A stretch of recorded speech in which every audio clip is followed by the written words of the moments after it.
আমরা আজকে একটা শীতের ভাজি বা সবজি টাইপের বানাবো, যেটাকে আমরা আলু মেথি বলে থাকি। ডুমো ডুমো করে কিছু আলু কেটে নিয়েছি আর তার সাথে মেথি শাক কুচিয়ে নিয়েছি।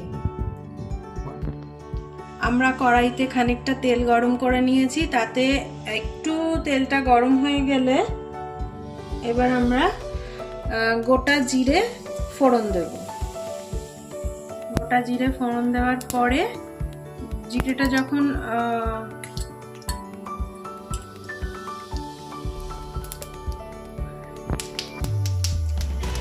যখন ফুটফুট আওয়াজ হয়ে শব্দ করে ফোড়নটার মতো হয়ে যাবে, তখন আমরা এটাতে ডুমো করে কাটা আলু দিয়ে দেবো।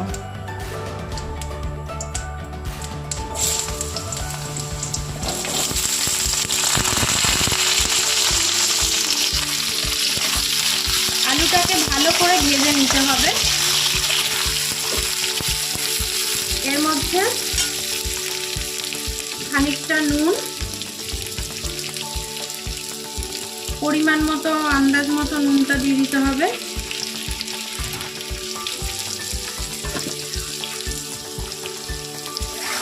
এবার একটু এই নুন হলুদ দিয়ে একটুকে এটা ভাজা ভাজা করতে হবে, বেশ একটু কড়া কড়া ভাজা হবে, ততক্ষণ পর্যন্ত এটা ভাজতে হবে। এবার লাল লাল করে এগুলো একটু ভাজা হয়ে গেছে আলুগুলো। এরপরে আমরা কিছু মশলা যোগ করব, ঠিক আছে? সেটা হচ্ছে কিছুটা পরিমাণ মতো আন্দাজ মতো খানিকটা জিরের গুঁড়ো,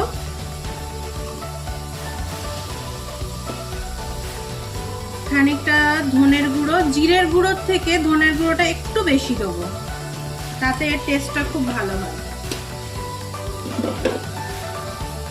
সামান্য লঙ্কার গুঁড়ো, ঝালটা নিজের মতো, যার যেরকম ঝাল খাবে। আর মশলাটা যাতে পুড়ে না যায় তার জন্য একটু সামান্য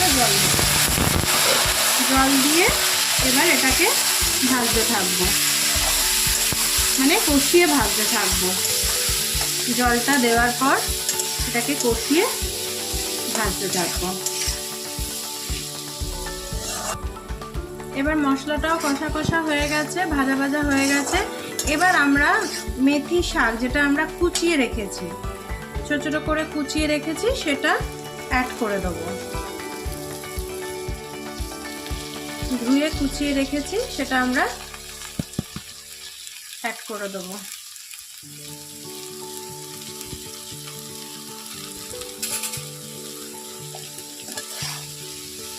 এবার এই মেথি শাকটা দিয়ে ভালো করে মাখিয়ে ভাজা ভাজা করব। এই মেথি শাকে যে জলটা বেরোবে সেই জলটা দিয়ে এটা হয়ে যাবে।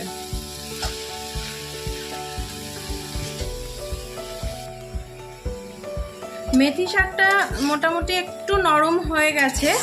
এবার আমরা যাতে একটু তিতকুটে ব্যাপারটা না থাকে সেই জন্য আমরা একটু এটা চিনি দেবো, সামান্য চিনি, যাতে শাকের কষ ব্যাপারটাও কেটে যায় আর একটুখানি টেস্টটা ব্যালেন্স হয়। এই যে দেখুন, এবার খানিকটা জল ছেড়েছে। এই জলেই মোটামুটি আলুটা সেদ্ধ হয়ে যাবে। আলুটা ভাজতে ভাজতেই সেদ্ধ হয়ে গেছিল অনেকটাই, এই জলেও খানিকটা সেদ্ধ হয়ে যাবে। এবার এটা মাখা মাখা করে নামিয়ে নিতে হবে।